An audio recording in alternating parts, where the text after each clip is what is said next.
పార్వతి,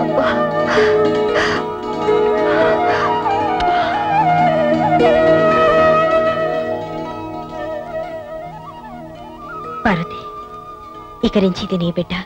రేపు నీకు పిల్లలు పుట్టినా దేనికి అమ్మవి నువ్వే. రజనీ పుణ్యవాణి, మన ఆడవాళ్ళలో చాలా మార్పు వచ్చేసింది. రజనీ ఉత్తరం రాసి ఆ ముగ్గురిని బాగా భయపెట్టేసింది. ఏదేమైనా మనకు నిజంగానే మంచి పని జరిగింది. కానీ తాతయ్యని మాత్రం దూరం చేసుకున్నాం. పాపం ఈ వయసులో ఆయన ఎన్ని కష్టాలు పడుతున్నారు. ఇప్పుడు ఎక్కడున్నాడో ఏమో. తాతయ్య ఎక్కడున్నాడో నాకు తెలుసు.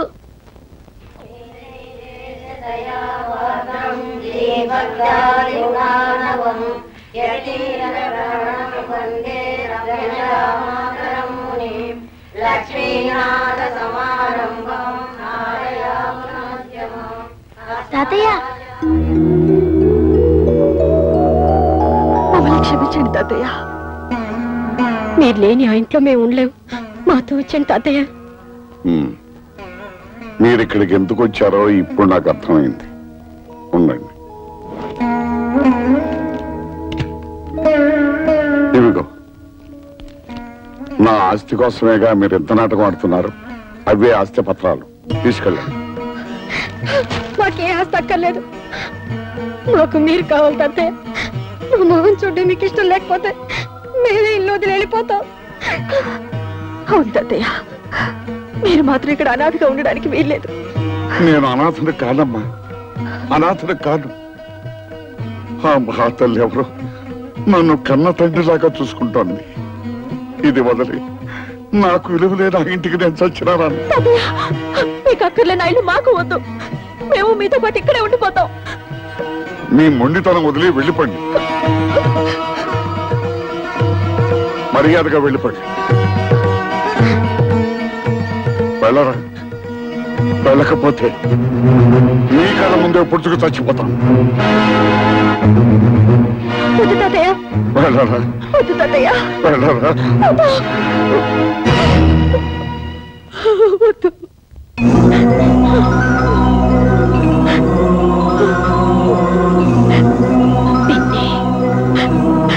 నాకు మళ్ళీ వీళ్ళని దూరం చేసుకోకండి నాన్న.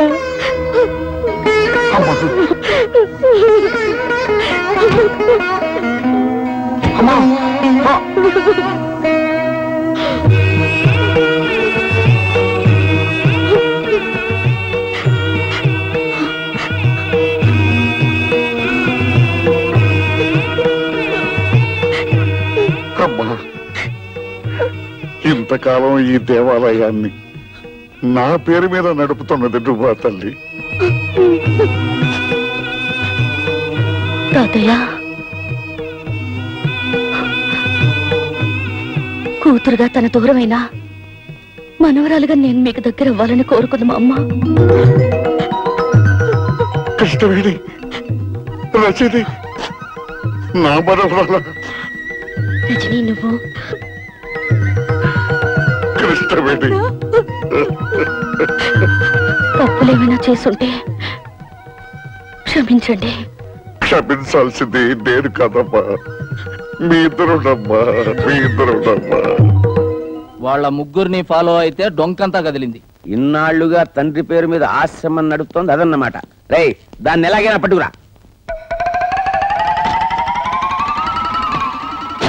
అమ్మా, నీకిచ్చిన మాట ప్రకారం లక్షకి ఇంకా 10 ఈగలే మిగిలాయి. ఆ 10 ఈగలు కూడా సేకరించి నీకిచ్చిన మాట నిలబెట్టుకుంటానమ్మా. అమ్మా, మీ ఆశ్రమంలో మనిషి రోడ్లో యాక్సిడెంట్ పడిపోయారు.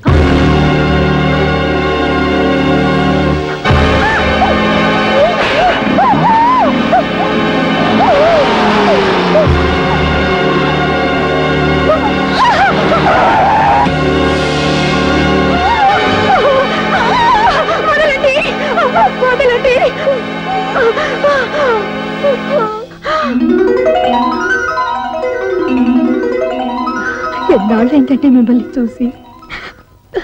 మీరు రమ్మన్నారు, ఒక్క మాట చెప్తే నేను రానా? నిన్నెక్కడికి తీసుకొచ్చింది సెంటిమెంట్ కోసం కాదు, సెటిల్మెంట్ కోసం. రేయ్, దీన్ని కట్టేయండి రా.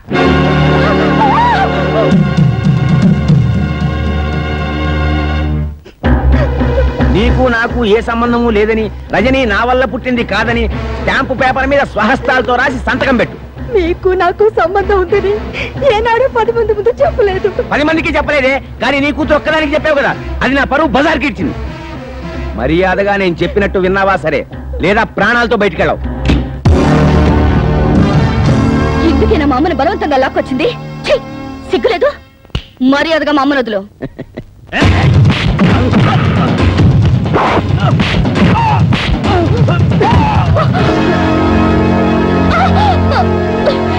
అమ్మ కూతురా, కరెక్ట్ టైంకి వచ్చావే. నేను చెప్పినట్టు రాసి సంతకం పెట్టలేదనుకో, నీ కళ్ళ ముందే నీ కూతుర్ని నా నోటితో ఎందుకులే, నీ కళ్ళతో నువ్వే చూస్తావు. అరే బామ్మర్ది, సంతకం నువ్వు పెట్టేరా.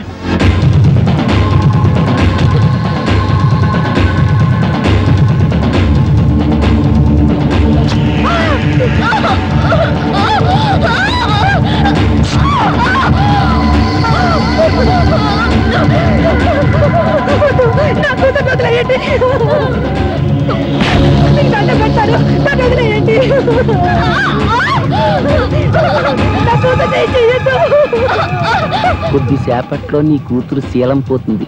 నువ్వు వేసేవి అని ఒప్పుకోకపోతే నీ కూతురు పర్మనెంట్ గా వేసైపోతుంది. నేను చెప్పినట్టు రాసిస్తాను, నా కూతురు మాత్రం ఏం చేయకండి. గౌరవనీయులైన ఎంపీ శ్రీ ఉమాపతి గారికి నాకు ఏ విధమైన సంబంధము లేదు. తప్పుడు తిరుగుళ్ల వల్ల నాకు పుట్టిన బిడ్డ రజని. కేవలం డబ్బు కోసమే ఎంపీ గారి భార్యగా స్థిరపడాలని కుట్ర పన్నాను. చేసిన తప్పుకు క్షమించమని వేడుకుంటూ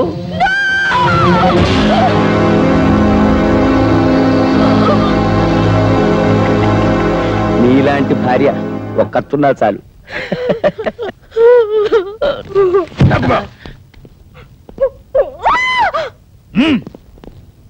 ఓకేనా?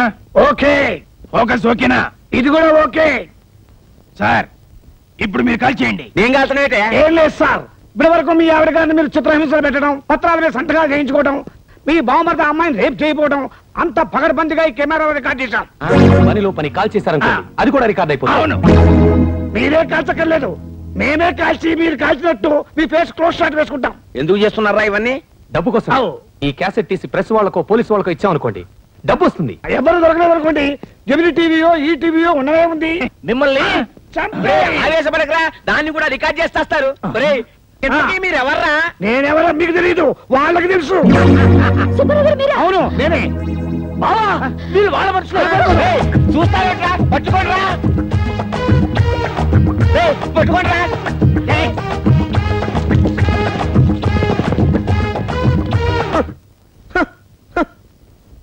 భారతదేశంలో బియ్యం కరువనే అంటే ఒప్పుకున్నాను, కానీ మురికి కుప్పలో ఈగల కరువా?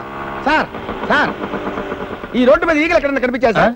నేనేమన్నా పని బాట లేకుండా ఈగలు దొలుకునే వ్యధం అనుకున్నారా? చూస్తే చూశానని చెప్పు, లేకపోతే లేదని చెప్పు, కానీ నా సెంటిమెంట్ లో కామెడీ మిక్స్ అయ్యకురా. సార్, మేమే పోలీస్ స్టేషన్కి వచ్చి ఈ క్యాసెట్ ఇచ్చి రిపోర్ట్ ఇద్దాం అనుకుంటున్నాం. ఈ క్యాసెట్ చూస్తే ఉమాపతి ఎంత దుర్మార్గుడో మీకే తెలుస్తుంది. తీసుకోండి సార్. డోంట్ వరీ, ఈ క్యాసెట్ సాక్ష్యంగా పెట్టుకుని వాడిని బొక్కలతో ఇస్తాను. గురువు గారు, క్యాసెట్ దొరికింది. మా గురువు గారినే మోసం చేస్తారా? మన క్యాసెట్ ఇచ్చి వాళ్ళు ఎందుకు పరిగెడుతున్నారా? నిజమే సార్, నేను వెళ్ళి కనుక్కున్నానా? ఎక్స్క్యూజ్ మీ, క్యాసెట్ ఇచ్చి పారిపోతున్నారేంటి? మీకు ఇచ్చింది దొంగ మొగుడు క్యాసెట్, నా దగ్గర ఉన్నది మా అమ్మ మొగుడు క్యాసెట్. థ్యాంక్స్, మీరు వెళ్ళొచ్చు. సార్, మనకి ఇచ్చింది దొంగ మొగుడు క్యాసెట్ అట, ఆ అమ్మాయి దగ్గర ఉంది వాళ్ళ అమ్మ మొగుడు క్యాసెట్ అట. దాని అమ్మ మొగుడిని నేనేరా అంటే అది నా క్యాసెట్ అనమాట.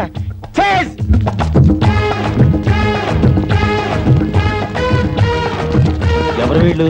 దొంగల్లా ఉన్నారే, వాళ్ళని ఫాలో చేయి. రజని, రండి.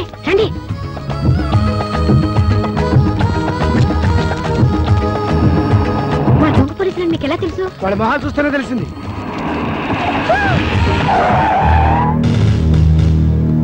ఎవరు మీరు? ఎందుకు అలా పరిగెడుతున్నారు? చేతిలో క్యాసెట్ ఏంటి? ఎంతమంది ఇలా పోలీసు వేషాలు వేసుకుని బయలుదేరారా? ఇలా కాకి బట్టలు వేసుకున్న ప్రతి ఒక్కడిని చూసి మేము పోలీసులను మోసపోతాం అనుకున్నారా? కేక వీడు మొహం చూస్తుంటే పోలీసు వాళ్ళ కనబడుతున్నాడా? దొంగ కోళ్ళు పట్టేవాళ్ళ ఉన్నాడు. పోలీసులు తిట్టారా? తిట్టడమే కాదు కొడతాం కూడా.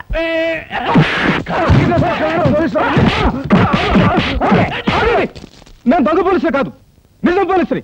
చూడండి నా ఐడెంటిటీ కార్డ్.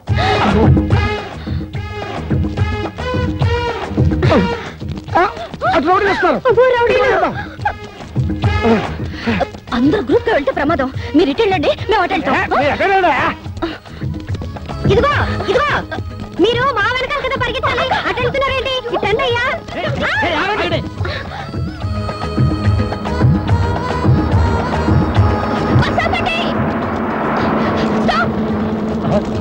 అక్క తొందరగా అక్క. బస్ ఎక్కుతున్నారా?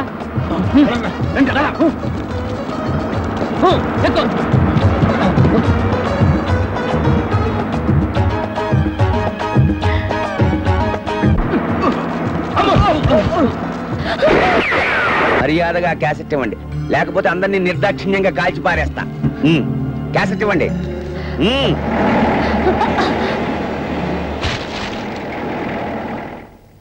జీప్తి. అయ్యో అసలు కేసి పారేసాడు. రండి.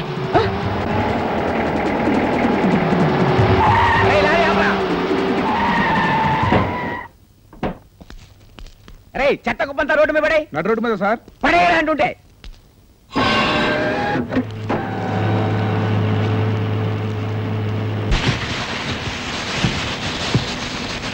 రే రండి క్యాసెట్ ఎత్తకడే.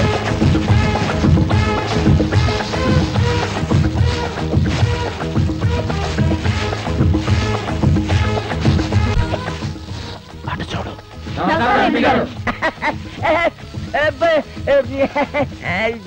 ఈ చెత్తలో ఏం చేస్తున్నారు మీరు? శ్రమదానం అండి, ముఖ్యమంత్రి గారు ఉద్యమం. ఆయన చెప్పింది ఢిల్లీలో విని డైరెక్ట్ గా ఈ గల్లీలో దిగారు. ఎంపీ గారే శ్రమదానం చేస్తున్నప్పుడు సామాన్యులు మనం చేస్తే తప్పే ఉంది. వద్దయ్యా, వద్దంటుంటే. వద్దు బాబు, వద్దయ్యా బాబా. చెప్పేది మీకు కాదు, ఇది నేను మా గుండాలు అదే మా గూడెం వాళ్ళు మాత్రమే చేయాల్సిన శ్రమదానం. తర్వాత మీ ఇళ్ళకొచ్చి శ్రమదానం చేస్తాం. కావాలంటే మీ పాకి తోటి కూడా అడుగుతాం, వెళ్ళండి అయ్యా.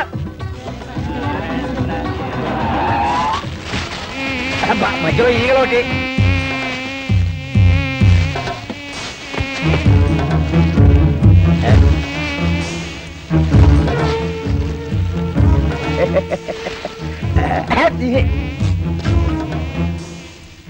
నేను ఎంపీ గారు కదా.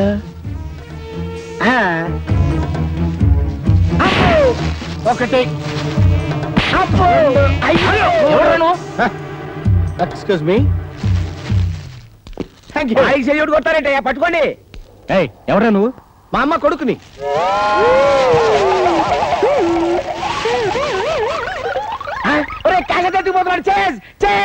మా అమ్మ కోరిక ప్రకారం ఎన్ని సమస్యలు ఎదురైనా 1,00,000 సంపాదించాలి. ఇప్పటికి 99,998 సంపాదించాను. ఇందులో దాచిపెట్టా. ఇంకా 2 సంపాదిస్తే చాలు. వాడి చేతిలో 1,00,000 రూపాయల దాకా ఉందా? అది మనం కొట్టేస్తే లైఫ్ లో సెటిల్ అయిపోయినట్టే. ఆ 1,00,000 రూపాయలు మనం కొట్టేస్తే లైఫ్ లో సెటిల్ అయిపోయినట్టే. మా క్యాసెట్ మాకు ఇచ్చేసాడు. ఓహో పదండి. ఏమండి, దీంట్లో 1,00,000కి 2 కదండి తక్కువ? అవునండి. థ్యాంక్స్ అండి. ఈ 1,00,000 నాడు చాలు. అది 1,00,000 కాదురా, నా లక్ష్యం. 1,00,000 అన్నాడు, మరి ఏంటి తక్కువగా ఉంది? బహుశా 500 నోట్లేమో. దాన్ని అపవిత్రం చేయకరాని పుణ్యం ఉంటది.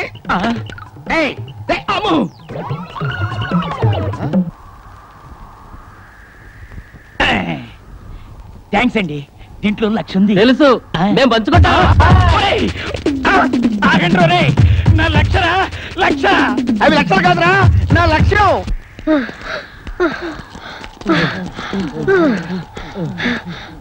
బాబు, దేవుడు దేవుళ్ళ మీరు అలసిపోయారు, మేము అలసిపోయాం. కాసేపు కూర్చొని వెళ్దామా?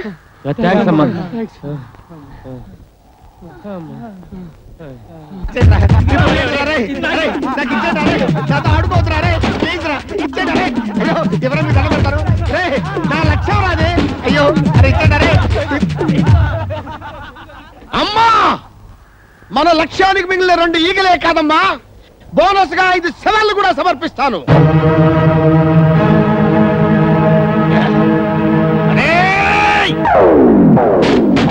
అమ్మయ్యా, నాకు దొరికింది. మమ్మల్ని మోసం చేసి పారిపోతారా? అసలు ఈ గొడవంతా ఎందుకు? మీకు కావాల్సింది క్యాసెటే కదా, మేము చెప్పింది చేస్తే క్యాసెట్ ఇచ్చేస్తాం. ఏమిటో చెప్పండి. మేము కళ్ళు మూసుకుని చేసేది మీరు కళ్ళు తెరుచుకుని చేయాలి. మీరు కళ్ళు మూసుకొని చేసేది మేము కళ్ళు తెరుచుకొని చేయలేమా? ఏమిటి చేయండి? చూడండి, ఇప్పుడు ఈ ఇసుకని కళ్ళు మూసుకుని కళ్ళకి రాసుకుంటాను. ఇది మీరు కళ్ళు తెరుచుకుని రాసుకోవాలి. క్యాసెట్ మీకు కావాలా వద్దా? కావాలమ్మా, క్యాసెట్ కావాలి. రాసుకోండి, క్యాసెట్ ఇచ్చేస్తున్నాను, రాసుకోండి. కారం మంటగా ఉండకుండా చల్లగా ఉంటుందా? పార్వతి, రా, త్వరగా రా.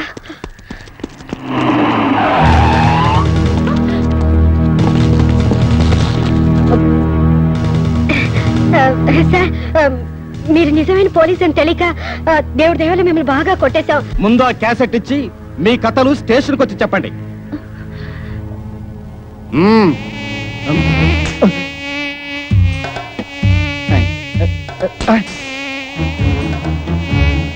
ఈగలు ఒకటి